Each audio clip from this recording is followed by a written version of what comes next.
5 y otros pasajes del Nuevo Testamento, por Andrés Aragón, el 27 de octubre. Cristo en nuestra humanidad, una perspectiva bíblica, por Alexander Vega, el 3 de noviembre. La naturaleza humana de Cristo, un enfoque desde el gran conflicto, por Kevin Paulsen. Respondiendo a objeciones sobre la humanidad de Cristo, por Kevin Paulsen. Justificación por la fe, entendiendo su dinámica, parte 1, José Miguel Alarcón. Justificación por la fe, parte 2, respondiendo a ciertas cuestiones que se han formulado sobre la justificación, por José Miguel Alarcón. La perfección del carácter, un llamado para hoy, tipos de perfección, por Daniel Vega. El hombre de Romanos 7 y la imposibilidad hecha posibilidad, por Lorenzo Rodríguez. La vindicación del carácter de Dios en el conflicto cósmico, título, Dios en riesgo, por Denis Priebe. Los 144.000 como la última generación, parte 1, por Andrés Aragón. Los 144.000, parte 2, por Andrés Aragón.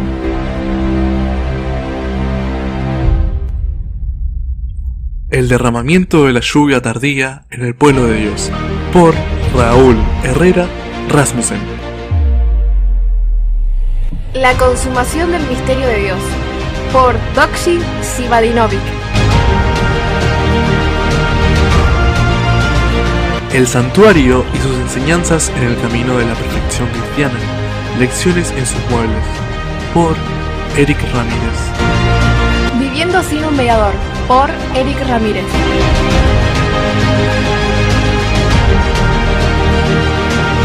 Vagando por el desierto, por Denis Priebe.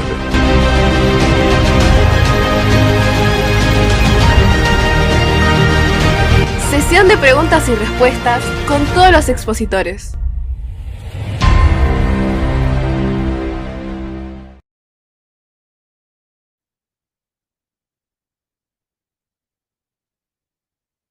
Sean todos bienvenidos y bienvenidas a la continuación de la serie Victoriosos en Jesús. Feliz Santo Sábado para cada uno de ustedes que están allí del otro lado acompañándonos a través de los distintos dispositivos, ya sea por Facebook, por el YouTube. Gracias damos a nuestro Dios por este espacio donde podemos meditar en las Sagradas Escrituras.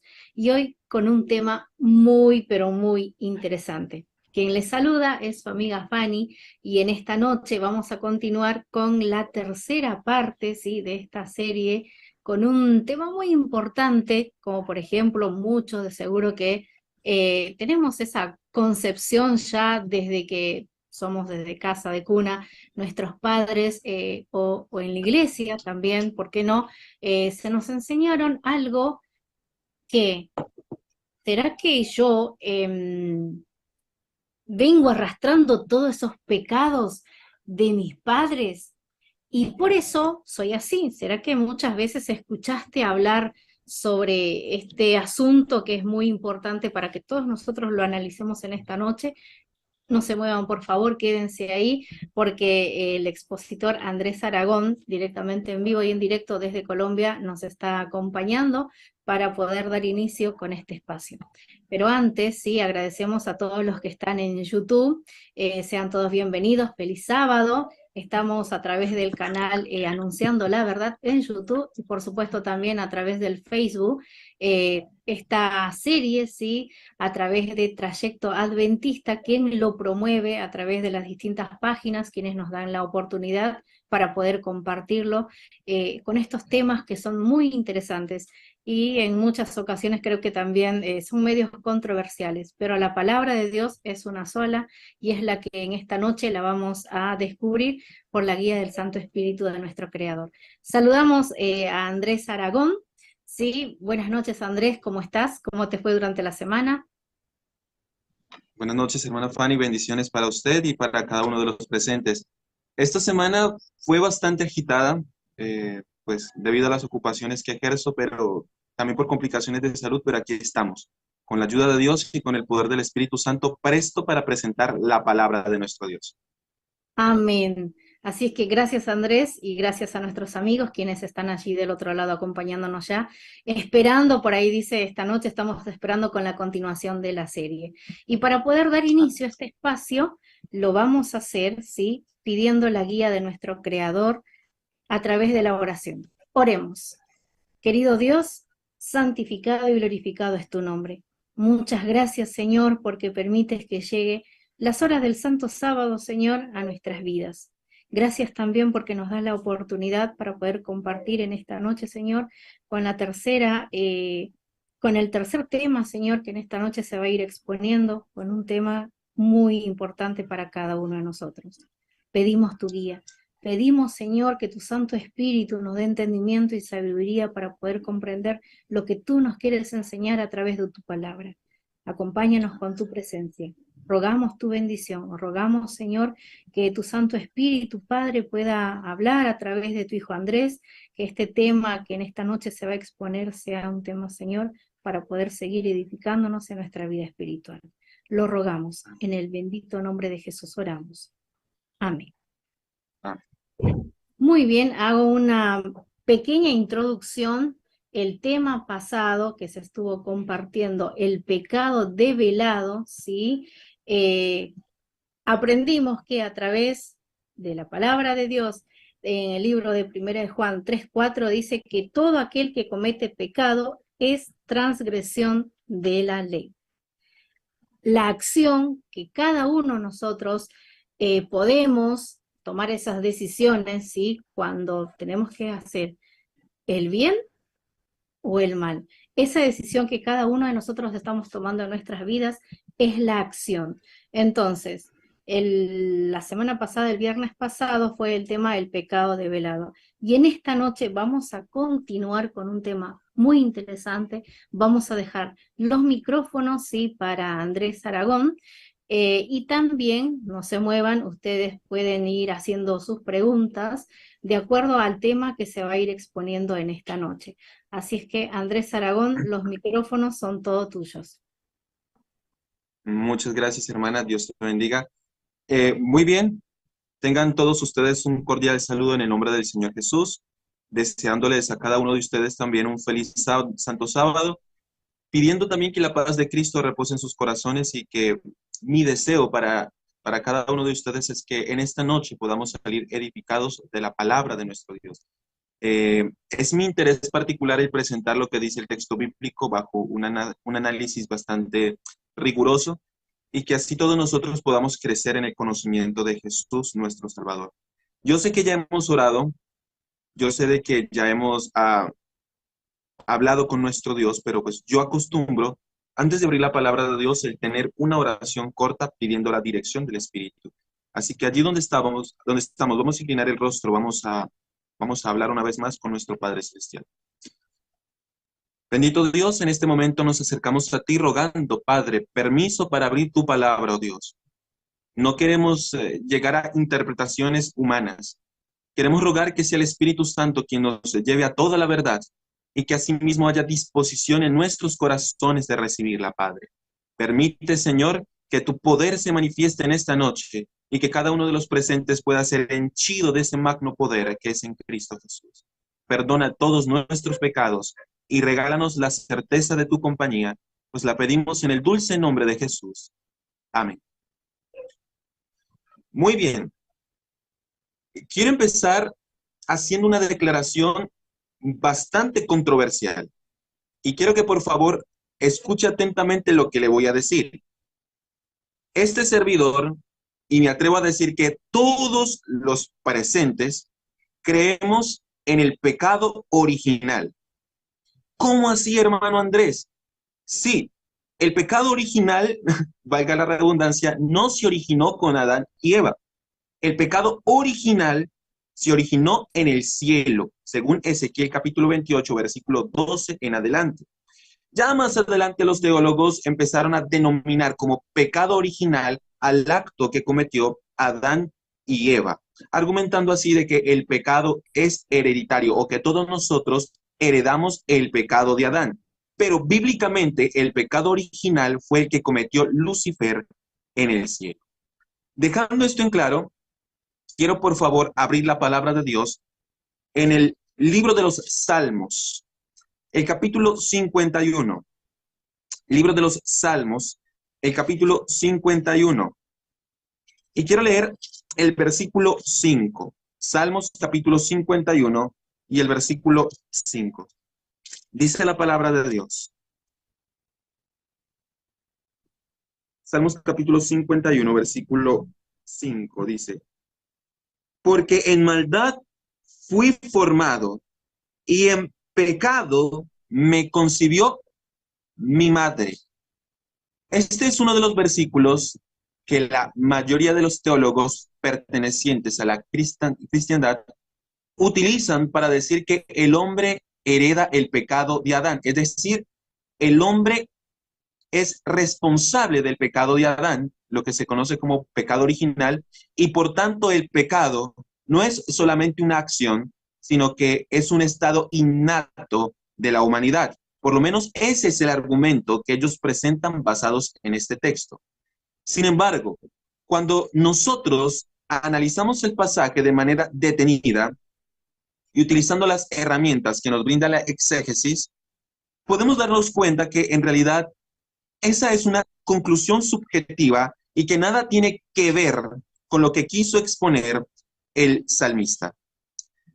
Vamos a examinar un poquito más a este pasaje. Vamos a apelar primeramente al contexto histórico. El autor del Salmo 55 fue el rey David. Este pasaje es una alabanza penitencial. Es una expresión del arrepentimiento de David cuando le llegó el mensaje de reprensión de parte de Dios.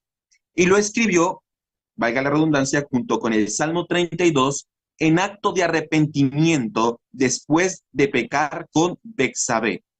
Y muchos dirán, hermano, eso es lo que prácticamente proponen todos los teólogos, pero nadie da la evidencia histórica que lo corrobore. Bueno, en esta noche vamos a analizar la evidencia histórica que comprueba que el Salmo 51 fue escrito cuando David se arrepintió de su pecado que cometió con Urías, metiéndose con su esposa Betsabé. Quiero colocar, por favor, la primera imagen.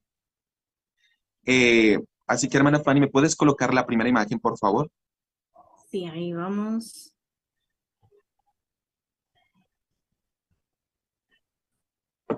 Muy bien. Este es la Septuaginta. La Septuaginta es la traducción griega del Antiguo Testamento. En la Septuaginta, el Salmo 51 se ubica en el Salmo 50. Ahora, en la Septuaginta aparecen unas palabras bien interesantes que en la gran mayoría de traducciones al español no se coloca. Allí donde está encerrado con el cuadrito naranja, en griego dice eis hotelos. Esto significa para el fin. Después dice Salmos jo David. En algunas variantes de la Septuaginta dice Salmos to David. Esto significaría Salmo de David y después dice en jo erjomai pros autos. Natán jo profetes genica eise jormai pros pexabe.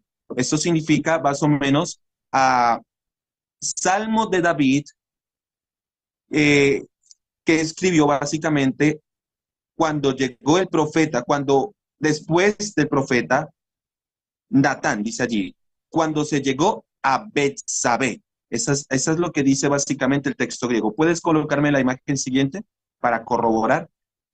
La imagen siguiente. Mira lo que dice. Salmo de David al venir Natán profeta, después que se llegó a Betsabé. Esa es la traducción que yo hice de lo que dice la Septuaginta en el versículo que acabamos de leer. Esto no aparece en la gran mayoría de Biblias al español, pero en la Septuaginta sí está. Lo que claramente indica que el contexto histórico del Salmo 51, bueno, por lo menos indica que David estaba en el acto de arrepentimiento por haber cometido ese pecado que atentó contra Dios y atentó contra Urías. Ahora, esto es importante analizarlo, es importante analizar el contexto histórico, porque así vamos a poder entender por qué David escribió este salmo. Ahora, cuando nosotros analizamos la historia de David y su pecado, que se encuentra en Segunda de Samuel, capítulo 11, y también alcanza a tocar el capítulo 12, podemos ver que David cometió varios pecados, muchos pecados, que desagradaron por completo a Dios. Por ejemplo, el primer pecado que se menciona es que David fue ocioso, ya que él se quedó en casa mientras su ejército estaba en guerra y el ejército necesitaba la presencia del rey. Eso lo dice Segunda de Samuel, capítulo 11, versículo 1. Ahora, la ociosidad es un pecado. Está en Primera de Tito, capítulo 1, verso 12. Dice que la ociosidad es pecado y conduce a los malos pensamientos. Así que el primer pecado de David fue quedarse ocioso cuando el pueblo necesitaba de su presencia, cuando el ejército de Israel necesitaba de su compañía, necesitaba de su valentía para poder enfrentar al enemigo. El segundo pecado que cometió David fue que codició la mujer de su prójimo. La Biblia dice que David una mañana se levantó y se asomó a la ventana y vio una mujer hermosa que se estaba bañando. Y enseguida empezó a averiguar acerca de ella. Y le dijeron, esa es la mujer de Urías Eteo. Y David no hizo caso a las palabras que le dijeron, sabiendo que era una mujer casada, la manda a llamar y se acuesta con ella. Es decir, aquí podemos ver que David cometió dos actos. En primer lugar, codició la mujer de su prójimo. Y en segundo lugar, adulteró con ella. Y dicho sea de paso, estos son actos que están en contra de la ley de Dios. Por ejemplo, en Éxodo 20:17 dice que no se debe codiciar la mujer del prójimo, textualmente dice. Y en Éxodo capítulo 20, verso 14, dice que está prohibido cometer adulterio. Así que David comete estos actos en contra de Dios y en contra de Urías, que era su prójimo. También podemos observar que en 2 de Samuel 11 dice que después Betsabé, después del acto, ¿no?, de David unirse con Betsabé, Betsabé llegó hasta donde estaba el rey, le mandó a decir, si no estoy mal, le mandó a decir que ella estaba embarazada, había concebido de David.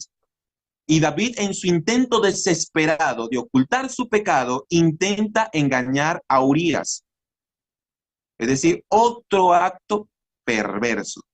Lo embriaga, le dice, vaya, acuéstese con su esposa. Tenía en mente básicamente de que ese hijo no lo tomase David, sino que Urías hiciese cargo pensando de que era realmente su hijo natural, etc. Así que podemos ver a un David intentando ejercer el engaño contra Urías. Y no solamente eso, sino como acto culminante, podemos observar que prácticamente el rey mandó a matar al esposo de su amante para así quedarse con su mujer. Cuando Urías no se acostó con Betsabé porque él decía, ¿cómo puedo yo recrearme en mi esposa sabiendo que mi pueblo está derramando sangre y en el campo de batalla? Yo no puedo hacer eso. Entonces David no le quedó otra que básicamente mandar a matar a Urías. ¿Cómo lo hizo? Escribió una carta donde decía de que Urías debía estar al frente de la batalla para que muriese. Por lo general en las guerras, en los conflictos bélicos, siempre las primeras tropas son las que sufren la mayor pérdida o el mayor impacto. Y así que David lo colocó allí precisamente con el propósito de que cayese en la mortandad. Y lo más tremendo del caso es que utilizó a Urías para hacerle llegar la carta de su muerte a Joab, que era su general. O sea, esto es algo impactante. Podemos ver entonces que David estaba maquinando lo malo, realmente tenía todo un plan maquiavélico que intentó ejercer. Evidentemente atentó contra la vida de Urías y es un acto perverso que está en contra del mandamiento que dice, no matarás. Y dicho sea de paso, también se robó a la mujer, porque después se llegó a ella, él la robó y la tomó y la hizo su esposa. Así que también cometió el acto perverso de robar, que está penalizado por la ley de Dios en Éxodo capítulo 20, versículo 15. Teniendo esto en cuenta, hermanos, es evidente que en ninguna parte del Salmo 51 David está pidiendo perdón por pecados heredados de su ancestro Adán. porque el contexto histórico indica que David está pidiendo perdón por los pecados que él cometió, no por el supuesto pecado que heredó de Adán. De hecho, David se había endurecido por el pecado y fue el profeta enviado por Dios en un acto de misericordia que, colocando un ejemplo con las ovejas, hizo caer en cuenta a David que había cometido actos perversos que atentaban contra la relación que él tenía con Dios. Por lo tanto, el Salmo 51 es un salmo de arrepentimiento por los actos que él cometió, no por el supuesto pecado original que heredó de Adán. Ahora, esto se puede saber con mucha más certeza cuando analizamos el contexto de Salmos 51. Por ejemplo, vayamos al versículo 1. Salmos capítulo 51, versículo 1. Vamos a ver qué concepto tenía David sobre el pecado. Salmos capítulo 51, versículo 1. Dice allí: Dios, ten compasión de mí, conforme a tu bondad, conforme a tu inmensa misericordia. Borra mis ¿qué? Borra mis rebeliones. Note que David está pidiendo que se borren sus rebeliones. Y después en el versículo 2 pide ser limpiado de su pecado. Después dice: lávame a fondo de mi maldad y límpiame de mi pecado. Nótese que David está reconociendo hechos, actos perversos que evidentemente lo alejaron de la comunión con Dios. Ahora está pidiendo, reconoce su transgresión y reconoce y pide a Dios que borre sus transgresiones y que lo limpie de maldad y de pecado. El versículo 3 lo dice: porque reconozco mis transgresiones y mi pecado está siempre delante de mí. Es decir, tenía remordimiento de conciencia por el pecado que había cometido. Hasta el momento podemos observar que el Salmo 51 muestra que el pecado son acciones. Y después dice en el versículo 4: contra ti solo he pecado e hice lo malo delante de tus ojos. Note que aparece la palabra hacer lo malo delante de sus ojos. Una vez más, enfatizando acciones. Y después dice el versículo 7. Versículo 7 dice: purifícame con hisopo y seré limpio, lávame y seré más blanco que la nieve. Y el versículo, versículo 9 dice allí: esconde tu rostro de mis pecados y borra todas mis maldades. Y después versículo 10 y versículo 11 básicamente viene hablando del deseo de David de que Dios creara en él un corazón nuevo y que no retirase el Espíritu Santo de su presencia. Y entonces podemos ver en los siguientes pasajes promesas futuras de cuando una persona pecadora se reconcilia con Dios. Evidentemente todo el contexto viene hablando de que el pecado son malas acciones en contra de Dios y evidentemente en contra del prójimo.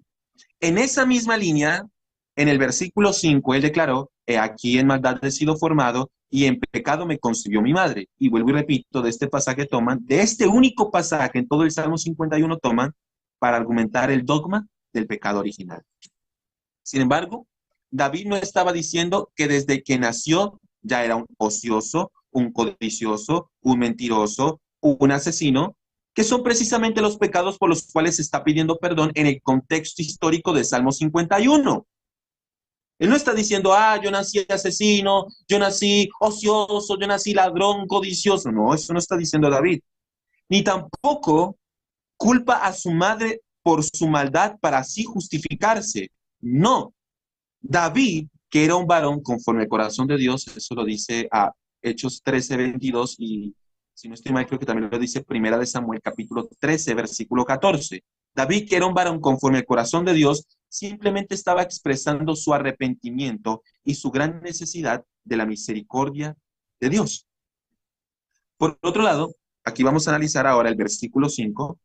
Las dos cláusulas del pasaje caen en la categoría del paralelismo sinónimo. Es decir, que la expresión en maldad he sido formado, esa es la cláusula A, es lo mismo que en pecado me concibió mi madre, que es la cláusula B. Por implicación, escúchenme bien, por implicación la palabra maldad de la cláusula A es sinónima de la palabra pecado de la cláusula B. Ahora bien, es imposible que David esté hablando del pecado como un estado que heredamos de Adán. ¿Por qué? Porque la palabra maldad que aparece allí en la Septuaginta es el sustantivo femenino singular anomía, la cual describe una acción, ya que según el diccionario de James Strong, significa violación de la ley. Eso lo dice Strong griego 458. Anomía significa transgresión de la ley. Es la misma palabra griega que se traduce como infracción de la ley en Primera de Juan, capítulo 3, versículo 4. De hecho, esta expresión aparece 211 veces en la Septuaginta, es decir, los escritos griegos del Antiguo Testamento. Y en todos los casos donde aparece esta palabra anomías, ese mismo término tiene que ver con acciones inicuas. Veamos algunos ejemplos para corroborar. Vamos con los mismos escritos del rey David, Salmos capítulo 6. Veamos cómo David utilizaba esa palabra. Salmos, capítulo 6, y vamos a leer el versículo 8. Salmos capítulo 6 y el versículo 8. Dice la palabra de Dios: apartaos de mí, todos los que hacéis iniquidad, porque el Señor oyó la voz de mi llanto. Todos los que obran o hacen iniquidad. En algunas versiones dicen obra, otros dicen hacedores de iniquidad. Claramente, anomía se traduce allí como una acción, no como un estado. Note también el Salmo capítulo 32, que fue el salmo que se escribió conjuntamente con el 51. Capítulo 32 y leemos en el versículo 1. Salmos 32, versículo 1. Dice la palabra de Dios, Salmos 32, versículo 1. Dice: bienaventurado aquel a quien es perdonada su ¿qué? Su transgresión. Nótese una vez más que aquí la palabra anomía se tradujo como una acción perversa. En este caso, transgresión. Note también Salmos capítulo 36, versículo 12. Salmos capítulo 36, versículo 12. Dice la palabra de Dios: allí caen los hacedores de iniquidad, son abatidos y no podrán levantarse. Nótese otra vez que David concebía la palabra, bueno, en este caso yo cito la Septuaginta, pero la palabra anomía como una acción que viola los principios de Dios, como la transgresión, como hacedores de iniquidad. Si tú quieres otro texto, puedes leer, por ejemplo, Oseas 6:8, donde aparece la misma expresión anomía y se tradujo como hacedores de iniquidad. Es decir, la palabra anomía tiene que ver con acciones, no con estados. Ahora, por otro lado, encontramos también en ese pasaje del Salmo 51:5 la palabra pecado, ¿sí? Esa es la palabra también que aparece allí, pecado. En la Septuaginta es el sustantivo singular femenino hamartía, que etimológicamente hablando, significa errar en el blanco. Por favor, hermana, ¿me puede compartir las imágenes para corroborar que eso es lo que denota el diccionario Strong? La siguiente imagen, por favor. La siguiente. Devuelve el texto, por favor. Devuélvelo un momentico. Ahí, ese es, adelántalo. Ese es el Salmo 51, versículo 5. En la Septuaginta es el Salmo 50, verso 7. Aquí aparecen las dos palabritas. Dice, idou gab en anomía. Es decir, la primera palabrita que está encerrada en el cuadrito es anomía, que como acabé de mencionar, significa ilegalidad o violación de la ley. Y después dice, bueno, aquí esta parte no alcanzo a leerla. Acá. Sunlavano hamartía. Aquí encontramos la otra palabrita clave, hamartía. Isau ego, jo, mater ego. Esa palabra hamartía es la palabra que se tradujo como pecado. Por favor, colócame la siguiente imagen. Quiero que note lo que denota esta palabra, anomía. La siguiente, por favor, esa ya la vimos. Aquí, hamartía. Ah, si la puedes reducir un poco, por favor, porque no alcanzo a leer la, la parte que está abajo. ¿La podemos reducir un poquito?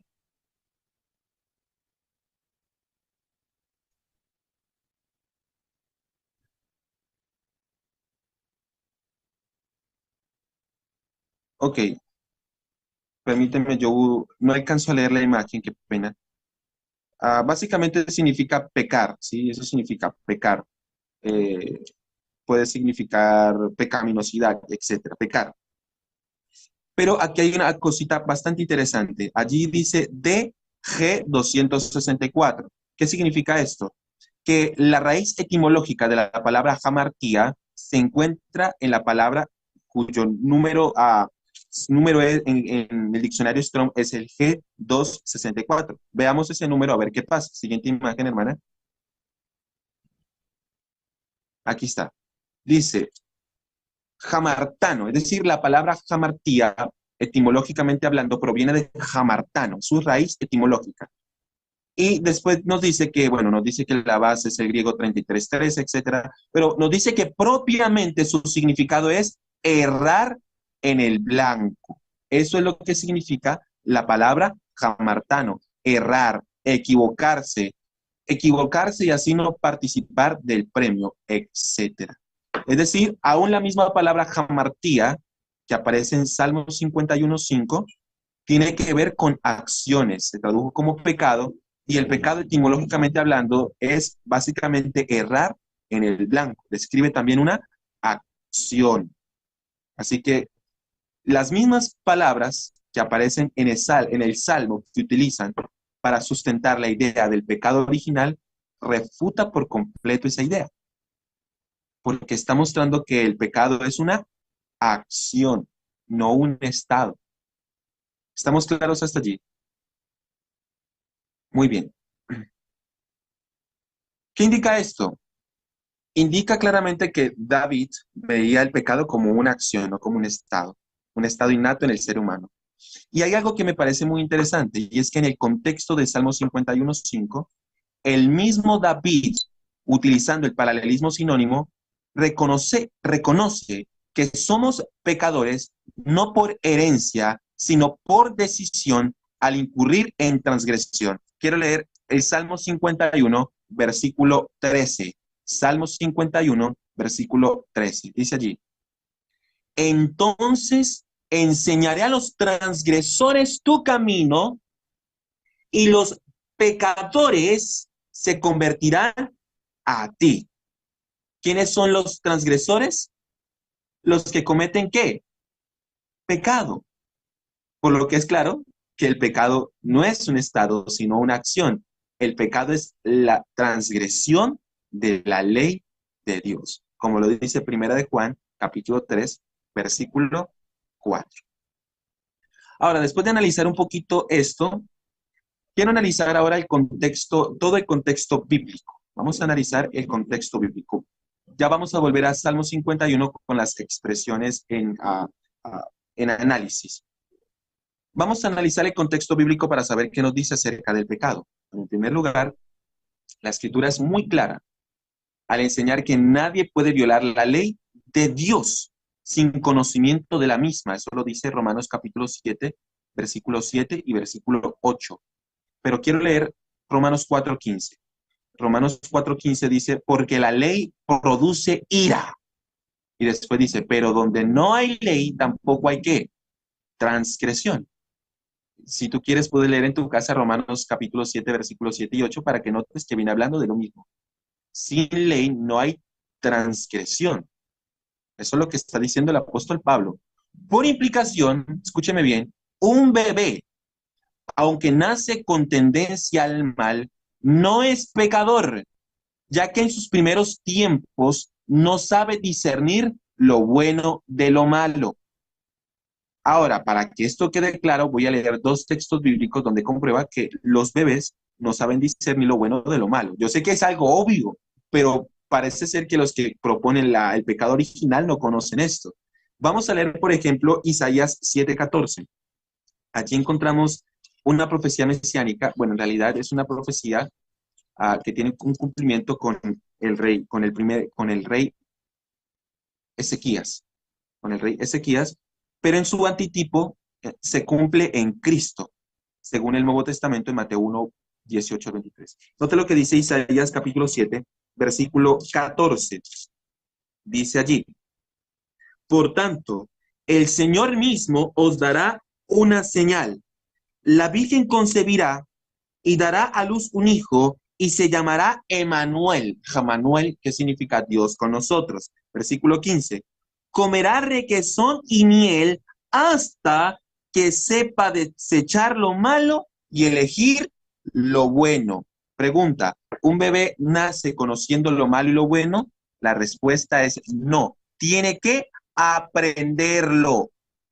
Otro texto más, Romanos capítulo 9, versículo 11. Romanos capítulo 9, versículo 11. Dice allí, Romanos capítulo 9, versículo 11.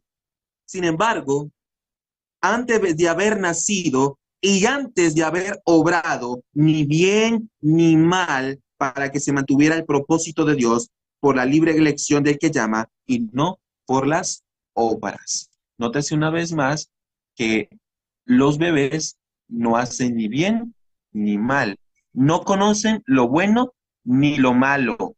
Esto es importantísimo. Esto implica que el hombre no nace pecador, no nace, nace con la inclinación al pecado, pero no nace pecador. Se hace pecador por elección. Eso lo dice Proverbios 18:2, pero quiero leer otro pasaje que lo escribió precisamente el hijo de David y Betsabé. Ese hijo se llamaba Salomón. Y sabemos que es hijo de Betsabé porque también lo dice, si no estoy mal, creo que es Primera de Reyes, entre el capítulo 2 y el capítulo 6. No recuerdo exactamente el texto, pero allí dice que Salomón es hijo de Betsabé. De hecho, en Segunda de Samuel 12 también declara que Salomón es hijo de Betsabé. Muy bien. ¿Qué dice el hijo de David y Betsabé? Dice allí, en Eclesiastés capítulo 7, versículo 29. He aquí, solamente esto he hallado, que Dios hizo al hombre recto, pero ellos buscaron muchas perversiones. ¿Cómo es que Dios hizo al hombre recto, pero el hombre decide pervertirse, busca muchas perversiones? Además, también la Escritura declara que los hijos, aunque pueden sufrir las consecuencias de las malas decisiones de su padre, como está escrito en Éxodo 25, Éxodo 34:7, Números 14:18 o Deuteronomio 5:9, allá habla de la maldad sobre los padres y los hijos hasta la tercera, cuarta generación, etc. Sí, es verdad, la consecuencia de las malas decisiones la sufren también los hijos. Sin embargo, los hijos no son culpables del pecado de sus progenitores, sino que cada quien es responsable de sus propios pecados. 3 textos bíblicos que lo dicen: Deuteronomio 24:16, Ezequiel 18:20 y Jeremías capítulo 31, versículo 29 al 30. Voy a leer uno de ellos. Leamos Ezequiel 18:20. Ezequiel capítulo 18 y el versículo 20. Dice la palabra de Dios, Ezequiel capítulo 18, versículo 20, dice: el alma que peque, esa morirá. El hijo no llevará el pecado del padre, ni el padre llevará el pecado del hijo. La justicia del justo será sobre él, y la impiedad del impío será sobre él. Yo creo que este es un texto muy clarísimo, es demasiado claro. El hijo no carga con los pecados del padre. Cada quien es responsable de sus propios pecados. Así que bíblicamente hablando, no hay tal cosa como pecado heredado. No hay tal cosa como pecado original. ¿Qué me da a entender esto a mí? Que David no puede contradecir las escrituras. David era profeta, lo dice Hechos 2. Y era un verdadero profeta, porque era un hombre conforme al corazón de Dios. Y la Biblia dice, el espíritu de los profetas tiene que estar sujeto a los profetas. Por lo tanto, David no va a contradecir las escrituras. El mensaje de David en Salmo 51:5 era otro. Ahora, David escribió, en pecado me concibió mi madre. ¿Por qué? Bueno, esto lo hizo con el propósito de indicar el ambiente moral, en el cual vivía. Es decir, nació, como todo ser humano nace desde Caín y Abel, en un mundo corrompido donde la inclinación natural del hombre era hacia el pecado y la maldad. Por ejemplo, en Ruth 4:22 se habla del nacimiento de David, y en la época de Ruth había maldad. En Primera de Crónicas, capítulo 2, versículo 13 al 15, y Mateo, capítulo 1, versículo 5 al 6, habla de que David desciende de Isaí. Isaí es descendiente de Booz, de Obed, etcétera. Y nos damos cuenta de que en Mateo 1 se dice que David desciende de una prostituta llamada Rahab, desciende de una pagana llamada Ruth, era moabita, no era del pueblo de Dios. Llegó a ser pueblo de Dios cuando le dijo a Mara o a Noemí, tu Dios será mi Dios.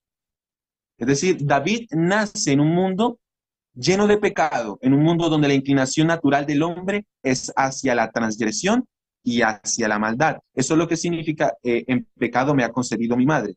Quiero colocar un ejemplo de dicción donde encontramos una construcción bastante parecida a Salmo 51, donde básicamente enseña esto mismo. Por ejemplo, vamos al libro de los Hechos, el capítulo 2 y el versículo 8. Hechos capítulo 2, versículo 8. Veamos qué dice el texto bíblico. Hechos capítulo 2, versículo 8. Aquí el contexto viene hablando de que los discípulos recibieron el don de lenguas en el Pentecostés, empezaron a predicar sobre Cristo, etc. Y en Salmos 2:8 dice, ¿cómo pues los oímos, escuche bien, cómo pues los oímos nosotros hablar cada uno en nuestra lengua en la que hemos nacido? Entonces comparemos la frase en pecado de Salmo 51 con la frase en nuestra lengua en la que hemos nacido. En pecado me concibió mi madre, con la expresión en nuestra lengua en la que hemos nacido de Hechos 2. Todos nacemos en un mundo en el cual se habla alguna lengua, algún idioma. Esto significa en la lengua que hemos nacido, la cual no se hereda, a pesar de que el texto dice en la que hemos nacido. La lengua no se hereda, es decir, el diálogo, el idioma no es hereditario, lo aprendemos. Sí, lo aprendemos porque tenemos un gen, que no recuerdo en este momento el nombre, pero ese gen coloca en nosotros el deseo de comunicarnos, el instinto de comunicarnos. Pero el gen en sí no es el diálogo. ¿Me hago entender? El gen en sí no es el diálogo. Más bien, nos comunicamos por causa del gen o del instinto. ¿Sí me hago entender? Ocurre lo mismo con la expresión en pecado me concibió mi madre. No es que heredemos el pecado, porque ya leímos el texto que dice que los hijos no cargan el pecado del padre o de la madre, sino que el pecado es algo que se aprende. Nacemos con la inclinación a hacer lo malo y por causa de la concupiscencia, como llama Santiago, hacemos lo malo. Es decir, la concupiscencia no es pecado. Es pecado cuando cedemos a la concupiscencia, lo dice Santiago 1, capítulo 14-15. De igualmente, el gen del habla no es el habla en sí, sino que es la causa por la cual hablamos. ¿Qué implica esto?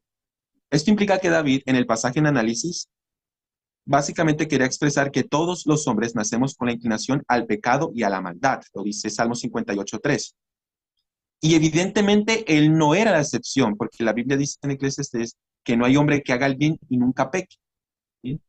El rey, en este caso David, aunque intentó vivir una vida en obediencia y en el temor de Dios, en tal momento de su vida cedió a sus impulsos carnales y cometió pecados contra Dios y contra su prójimo. Quiero leer algunos textos donde lo corrobora. Vamos a aprender aquí un principio bíblico de interpretación. Por ejemplo, vayamos a Primera de Reyes, capítulo 11, versículo 34. Primera de Reyes, capítulo 11, versículo 34. Quiero que note lo que se declara de David en esos versículos, en este versículo, Primera de Reyes, capítulo 11, versículo 34. Dice la palabra de Dios: pero no quitaré nada del reino de su mano, lo retendré por caudillo todos los días de su vida, por amor de David mi siervo, a quien elegí, porque guardó mis mandamientos y mis normas. Nótese que este pasaje dice que David guardó los mandamientos y las normas de Dios. También lo dice el versículo 38 y lo puedes leer también en Primera de Reyes capítulo 14, versículo 8. Allí dice: David guardó los mandamientos de Dios.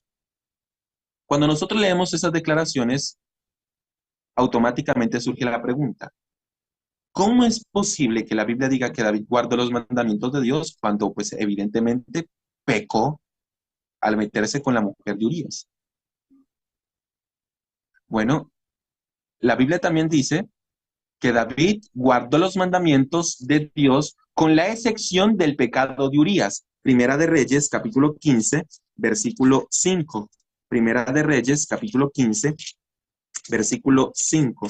Dice la palabra de Dios: por cuanto David había hecho lo recto ante los ojos del Señor, y de ninguna cosa que le mandó se había apartado en todos los días de su vida, excepto en el caso de Urías hitita.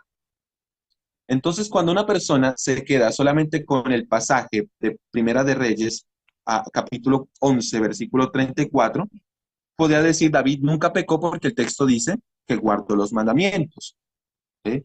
Pero resulta y pasa que no podemos hacer doctrina de un versículo, porque hay otros textos como Primera de Reyes 15:5 donde amplifican lo que se quiso expresar, donde dice: sí, David obedeció los mandamientos de Dios todos los días de su vida, excepto cuando pecó contra Urías Eteo. Y dicho sea de paso, se puede agregar también el censo de Israel en 2 de Samuel, creo que es el capítulo 28, que también pecó contra Dios. ¿Qué implica esto? Que no se puede basar una enseñanza o una doctrina en un solo texto bíblico. Tenemos que buscar todos los pasajes que hablen de lo mismo para poder llegar a una correcta comprensión. Las personas que solamente citan Salmo 51, verso 5 para hablar de que el pecado es un estado, están omitiendo el contexto histórico, están omitiendo el contexto del Salmo, están omitiendo el contexto bíblico, están pasando por alto la lingüística del pasaje y están evidentemente faltando al principio básico de la exégesis, que es no formar doctrina de un solo pasaje. Sencillamente lo que David quería expresar allí es su arrepentimiento por parte de los pecados que él cometió. Él no excusa su pecado diciendo: es que yo heredé el pecado de mi padre Adán y también de mi madre. No, no está excusándose por causa de su pecado, sino que lo está confesando y busca suplicantemente la misericordia y el perdón de Jehová. Ahora, para finalizar, quiero hacer una pregunta. Basado en toda la evidencia que hemos estudiado del Salmo 51, tenemos que preguntarnos: ¿David estaba pidiendo perdón por haber nacido con el pecado original? ¿Será que ese era el propósito del Salmo 51? ¿O será más bien que David pedía perdón por haber cometido pecados contra Dios? Yo creo, basado en toda la evidencia que hemos dado en esta noche, que es lo segundo, no lo primero. Salmo 51:5 está expresando sencillamente que todos nacemos con la inclinación a lo malo. Y por esa inclinación a lo malo, David pecó contra Urías, atentando también contra Dios, al básicamente mentirle, robarle, codiciar su mujer, quitársela y mandándolo a matar. Cuando él se da cuenta de su pecado, lo confiesa ante Dios, pide perdón y ruega el volver a tener esa comunión íntima personal que tenía con el Dios de Israel. Así que, hermanos, este es mi análisis del Salmo 51. Espero que les haya sido de bendición, que podamos aprender algunas cositas que se mencionaron allí. Y pues que si tú ves que algunos argumentos que hemos dado te pueden servir, utilízalos para presentar la verdad y así glorificar glorificar el nombre de nuestro Dios. Amén. Excelente tema, desmitificando el pecado, según Salmo 51:5. Un tema muy controversial, pero gracias a Dios y mediante su Santo Espíritu podemos seguir meditando en esto y solo la palabra de Dios tiene la respuesta. Muchas gracias, Andrés. No te muevas, por favor, porque ahora ya continuamos con la segunda sección, ¿sí?, de preguntas que tenemos por acá, van dejando en el YouTube un montón de preguntas, creo que nos vamos a alargar esta noche. Antes saludamos, así mientras aprovechas en tomar un vaso de agua, Andrés, saludamos a los que están escribiendo a través de YouTube, también a través del Facebook. Feliz sábado, sean todos bienvenidos, gracias por acompañarnos, ¿sí?, con esta serie Victoriosos en Jesús. Sabemos que solo en Cristo Jesús tenemos la plena victoria. El tema de hoy muy interesante, ¿sí? Y vamos ahora con las preguntas que van dejando. A ver, prepárate, Andrés, porque aquí tenemos la primera pregunta. No quiero que se escape. Bien. Nos dice, en el contexto del Salmo 51, ¿la obediencia a la ley de Dios es o no es la respuesta personal a la salvación porque Él nos dio por su gracia? No sé, Ok, ¿quiere que te bueno, repita? por favor. Dale. En el contexto del Salmo 51, la obediencia a la ley de Dios, ¿es o no es la respuesta personal a la salvación que Él nos dio por su gracia? Bueno, evidentemente esta persona está haciendo una buena pregunta, pero está colocando a David como un hombre que ya entró en la gracia de Dios, ¿sí? Una cosa es intentar guardar la ley sin Cristo, algo que es infructuoso, dicho sea de paso, porque todos somos pecadores, pero ahora con Cristo sí es posible guardar la ley. De hecho, el mismo pasaje de David, Salmo 51, reconoce que él tiene el Espíritu y pide a Dios que no quite de él el Espíritu Santo. Y si tiene el Espíritu Santo, evidentemente guardaba los mandamientos de Dios, como lo leímos en Primera de Reyes 14. Y sí, cuando la persona ha sido justificada por fe, la obediencia a la ley de Dios es necesaria para ir al cielo. Es parte de la santificación y evidentemente necesitamos esa idoneidad para poder estar allí. Cito, por ejemplo, Apocalipsis 22:14, donde dice, bienaventurados, bueno, en el texto B, dice, bienaventurados los que guardan sus mandamientos para que su potencia sea el árbol de la vida y entren por las puertas de la ciudad. Así que cuando una persona ha sido justificada, tiene a Dios en su corazón, tiene a Cristo en su corazón, la ley de Dios tiene que manifestarse también allí, porque pues como estudiábamos con algunos hermanos, que yo he subido artículos también sobre lo mismo, la ley de Dios es un trasunto del carácter de él. Por ejemplo, en Isaías 7:2, Romanos 7:12, dice que la ley es santa, justa y buena. Y encontramos que la Biblia dice que Dios tiene esas características. Dios es santo. Isaías 6, Apocalipsis 4, vemos que los ángeles cantan santo, santo, santo, etc. Dios es justo, lo dice Romanos 2, lo dice 1 Timoteo capítulo 6, me parece, también lo dice. Y Dios es bueno. Jesucristo dijo, no hay ni uno bueno, sino solo Dios. Entonces, en el contexto de que una persona esté en Cristo, la ley es fundamental para poder heredar el reino de los cielos. Cuando la persona está sin Cristo y quiere guardar la ley, sabemos que es algo infructuoso. Quiero aclarar eso. Y en Salmo 51, evidentemente, observamos un David que por el Espíritu guardaba los mandamientos de Dios. Y al pecar, obviamente, se excluye de la presencia de Dios. Ya no tiene esa íntima comunión con Él. Sabe que su pecado lo apartó de Él, como lo dice Salmo 51. Y si está apartado de Él, pues no va a tener salvación.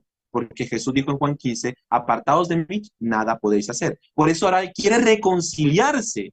Él quiere que ya Dios no tome en cuenta su pecado. Él está pidiendo perdón porque entendió no solo la consecuencia del pecado, sino que entendió que el acto en sí mismo es aborrecible y que ese acto lo alejó de él.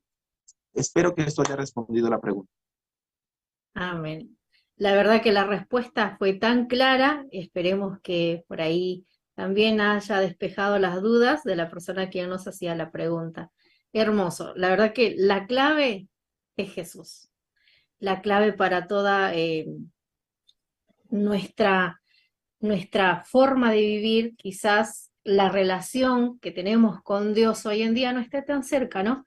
Y a veces decimos o nos justificamos, no, yo ya no tengo perdón, no tengo salvación, soy así, pero sabemos que la clave se encuentra en Cristo Jesús, el de tener esa relación íntima con Él. Vamos con otra pregunta que nos dice, ¿obedecemos como requisito para ser perdonados de nuestros pecados? ¿O Dios nos limpia del pecado y luego nos capacita y habilita para obedecer su ley? La Creo que segunda, aquí yo lo ya. veo como la segunda. Cuando hablamos de perdón de pecados, hablamos de la obra que hizo Cristo Jesús en la cruz. Lo dice a Colosenses capítulo 2. Quiero leer el versículo 11 en adelante. Colosenses capítulo 2, versículo 11. Dice Filipenses, Colosenses 2, versículo 11. Dice, en él también fuisteis circuncidados con una circuncisión hecha sin mano, al despojaros del cuerpo de los pecados mediante la circuncisión hecha por Cristo. Sepultados en el bautismo, fuiste también resucitados con él mediante la fe en el poder de Dios que lo levantó de los muertos. Versículo 13. A vosotros que estabais muertos en pecados y en la incircuncisión de vuestra carne, os dio vida con Cristo y perdonando vuestros pecados. El versículo 14 dice que clavó el jerógrafo en Tois Mastin, el acta de decretos ceremoniales que era contrario a nosotros, clavándolo en la cruz. ¿Sí? Entonces vemos que el perdón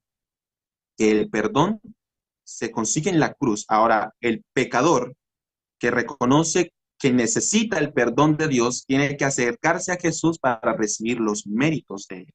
¿Sí? En este caso, las obras de la ley no cuentan. La obra de la ley no alcanza para yo ganar el perdón de Dios, porque la ley me va a decir, Andrés, tú quieres ganar perdón por medio de la ley, el problema es que te mereces la muerte.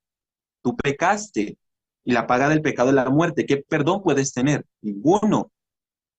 Más bien el perdón lo obtenemos por la gracia de Cristo. Ahora, cuando entramos en Cristo, la obediencia a la ley de Dios es parte de la obra que el Espíritu Santo hace en el hombre que ya ha sido perdonado. Ahora el hombre guarda los mandamientos no por su propia fuerza, sino que Ezequiel 36 dice que lo hace por el poder de Dios, por el Espíritu Santo, que hace que nosotros cumplamos los mandamientos de Dios. Y evidentemente al cumplir los mandamientos de Dios tendremos el carácter de Dios, porque como mencioné anteriormente, la ley de Dios es un trasunto del carácter de Él. Y al tener el carácter de Dios tendremos entonces la idoneidad para estar en el reino de los cielos. Como dijo la hermana Juay, el requisito para tener la vida eterna, para estar en el reino de los cielos, siempre ha sido el mismo, que es perfecta obediencia a la ley de Dios, y esa perfecta obediencia solamente se puede cumplir en Cristo Jesús. Amén, amén. Vamos con otra pregunta que ya casi nos quedan dos, uno en el Facebook que decía, ¿la naturaleza pecaminosa es pecado? ¿De dónde viene el pecado original? Ok, ¿la naturaleza pecaminosa es pecado? La respuesta es no. Santiago 1:14 dice que esa naturaleza pecaminosa engendra el pecado. Son dos cosas distintas. Podríamos decir que la naturaleza pecaminosa es el padre del pecado, pero no es el pecado. La única definición bíblica que da precisamente la palabra de Dios sobre el pecado es que es transgresión de la ley, anomías. Es un acto perverso que viola los principios de Dios. Eso es lo que denota la palabra griega. Y Santiago 5 dice que el pecado está en aquel que sabe hacer lo bueno y no lo hace. En este caso, pecado es una acción buena que dejó de hacerse, por lo tanto también es perversidad. Lo que no es bueno es malo. ¿Entiendes? Esa es mi respuesta. Ahora, ¿de dónde se originó el pecado original? Bueno, es que es un tema muy complejo, pero básicamente uno de los padres de la iglesia, que era el que ponderaba la bandera del pecado original, era Agustín, San Agustín, que le llaman, ¿no? Ese era el que hablaba mucho del pecado original, pero pues bíblicamente hablando No hay la menor duda que el pecado es una acción y no un estado innato. Eso lo aclaramos en el sermón anterior, de hace 8 días. Así es. Gracias, Andrés. Por aquí nuestros hermanos, sí, a través del Facebook y del YouTube también dicen muchas gracias por la respuesta y también muy buena la exposición de esta noche. Por último, tenemos acá una pregunta. Dice si la palabra de Dios en Apocalipsis 22:17 dice que el agua de vida que da Dios es gratis. ¿Por qué algunos dicen que debo hacer obras buenas para recibirla? Bueno, la pregunta es, ¿cuál es el contexto de Apocalipsis 22? El contexto viene hablando de personas que ya están en Cristo en esta tierra, o más bien viene hablando de personas que están en Cristo y que están en la tierra nueva. Es que es importante los contextos. Si tú notas Apocalipsis 21, Juan dice, vi un cielo nuevo y una tierra nueva, porque el primer cielo y la tierra nueva había desaparecido y el mar no fue más, etcétera. Y el capítulo 21 viene básicamente describiendo la santa ciudad, la nueva Jerusalén, que desciende del cielo enviada por mi Dios. Y ahora en el capítulo 22, versículo 1, viene hablando más detalles acerca de la ciudad que ya está aquí en la tierra. Dice básicamente que a uno y al otro lado del río estaba el agua de la vida, etcétera, etcétera, etcétera. Y en ese contexto de Apocalipsis 21 encontramos la invitación, parte de Dios, de beber gratuitamente del agua de la vida. Y el contexto dice, yo ya no habrá más muerte, ni llanto, ni dolor, porque todas esas cosas pasaron, y Dios enjuagará lágrimas de los ojos de los redimidos, y Él será su Dios, y ellos serán su pueblo, etcétera. Todo el contexto viene hablando de eventos que están relacionados con la tierra nueva. Pero en Juan capítulo 7, versículo 37 al 39, también Jesucristo hace la invitación. ¿Cuál invitación? El que venga a mí y beba, como dice la escritura, en su interior correrán ríos de agua viva. Así que en este caso, en Juan 7, viene hablando de personas que están sin Cristo y que Cristo está invitando a que vengan a Él para que beban gratuitamente el agua de la vida. Dios perdona, no por las obras humanas, perdona al pecador irregenerado, no por su obra humana, sino por su gracia, y por su gracia concede su espíritu, que eso es lo que representa el agua de vida. Son dos contextos diferentes. Bien, muchas gracias Andrés por la respuesta. La verdad que nos ayuda a aclarar dudas que por ahí nuestros amigos tienen y hacen sus preguntas. Muy bien, ahora sí, ya llegamos a la parte final de esta noche de nuestra serie Victoriosos en Cristo. Recuerden este título, Victoriosos en Cristo. El tema de hoy, de esta noche que se fue desarrollando, es algo muy controversial. Algunos tienen interpretaciones que quizás algunos van haciendo ideas, ¿sí? Mal concebidas desde un inicio de cómo fueron guiados a través de la palabra de Dios. Pero sabemos que si nosotros pedimos la guía del Santo Espíritu de nuestro Dios, Dios está dispuesto a enseñarnos a cada uno de nosotros, que cada uno podamos tener esa humildad, el de poder acercarnos a Dios y que sea Él quien pueda dirigirnos. Así es que amigo, amiga, tú que estás ahí del otro lado en esta noche acompañándonos, agarra tu Biblia, ora, ¿sí? Ponte en comunión con nuestro Dios y haz que Dios te guíe a través de su palabra. Como nuestro hermano Aragón y también muchos tantos de nuestros amigos, hermanos expositores, podemos venir y enseñarlos, pero solo Dios puede guiarlos y ayudarnos a entender esa verdad, a encontrarnos con esa verdad.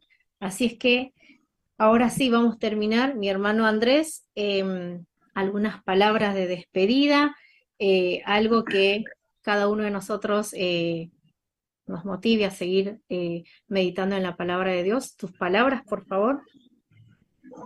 Bueno, en primer lugar, la exposición de hoy, con la ayuda de Dios, en el día de mañana la vamos a publicar en un artículo, ¿sí? Un artículo escrito, donde quizá va a haber un poco más de información que la que presenté hoy. Si alguna persona quiere tomar el artículo, simplemente me puede buscar por Facebook, Andrés Aragón, y aquí va a aparecer el artículo. La idea es, si usted lo quiere copiar, predicarlo, lo que usted quiera, esa es la idea. no tiene que dar autoridad ni nada de esas cuestiones. Es gratis, la palabra de Dios se comparte gratis. Y la idea es que la verdad crezca y la verdad llegue a cada rincón del mundo para que entonces venga el fin, según la promesa de Mateo 24. En segundo lugar, hermanos, no podemos basar nuestras creencias en un solo texto bíblico. Precisamente hoy en día en el mundo cristiano hay muchas creencias, demasiadas creencias, unas contrarias a las otras, porque basan su doctrina en uno o dos pasajes bíblicos. No. Examinemos todo el contexto bíblico, contexto sociocultural, contexto histórico, contexto inmediato, utilicemos las comparaciones textuales, intertextuales, es decir, comparar un versículo con otro. Si podemos, aprendamos un poco de gramática. O sea, lo importante, ¿cuál es? Lo importante, ¿qué es? Lo importante es que si realmente tú estás en Cristo, vas a tener cada vez más deseos de querer conocerlo. Y conocemos a Cristo por medio de su palabra. La palabra da testimonio de él, lo dijo en Juan 5:39. Así que cuando tenemos a Jesús, queremos conocerle cada vez más y por implicación tenemos que escudriñar cada vez más la palabra de nuestro Dios. No me creas a mí, no creas a ningún predicador, a ningún conferencista, a ningún pastor, a ningún teólogo, sino compara lo que se dice con lo que expresa el texto bíblico. Deshazte de tus ideas preconcebidas y permite que sea el Espíritu el que te lleve a toda la verdad. Amén. Muchas gracias, Andrés. Muy bien, ahora sí, hacemos la invitación, antes de despedirnos con una oración, hacemos la invitación para el próximo viernes, ¿sí? Si el tema de hoy fue interesante, el próximo viernes va a estar más interesante también, y por supuesto vamos a seguir con este hilo, ¿no? El tema que viene es desmitificando el pecado en Romanos 5 y otros pasajes del Nuevo Testamento. ¿Y quién es el expositor? Por supuesto, Andrés Aragón. Estos temas son muy interesantes, así es que están todos cordialmente invitados para el próximo viernes, ¿sí? Recibimos el sábado a través de estos medios, ¿sí? Meditando en la palabra de nuestro Dios. Ahora sí, les mando un abrazo muy grande en el Señor a cada uno de ustedes. Gracias por habernos acompañado en esta noche. Que tengan un feliz sábado y que el día de mañana puedan seguir disfrutando de la presencia de nuestro Creador, alabando su santo nombre. Andrés, ¿nos despides en oración, por favor? Claro que sí. Oremos. Bendito Dios, que moras en lo alto de los cielos, pero que por tu Espíritu estás en nuestros corazones. Gracias por esta noche que nos diste, gracias porque hemos escudriñado tu palabra. Hay algunos aspectos que no se pudieron tocar por cuestiones de tiempo, pero creo que lo que se expuso fue lo suficiente para poder entender lo que tu palabra enseña sobre el pecado. Gracias porque no dejas a tu pueblo en tinieblas, sino que nos das luz, la suficiente luz que necesitamos para poder vivir el mensaje de la verdad presente. Entender el tema de la justificación por la fe, como aparece en el mensaje del tercer ángel. Y asimismo, Señor, el poder tener una relación íntima y especial contigo. Ayúdanos a vencer el pecado por medio del poder de Cristo y que muy prontamente el mundo pueda enterarse de que hay un pueblo especial que guarda los mandamientos, no que intenta, que los guarda por amor a Dios. Bendice a cada alma aquí presente y permite, Señor, que ellos tengan el deseo de seguir escudriñando tu palabra. Lo rogamos y lo agradecemos todo en el dulce nombre de Cristo nuestro Salvador. Amén. Amén. Feliz sábado para todos. Bendiciones. Bendiciones.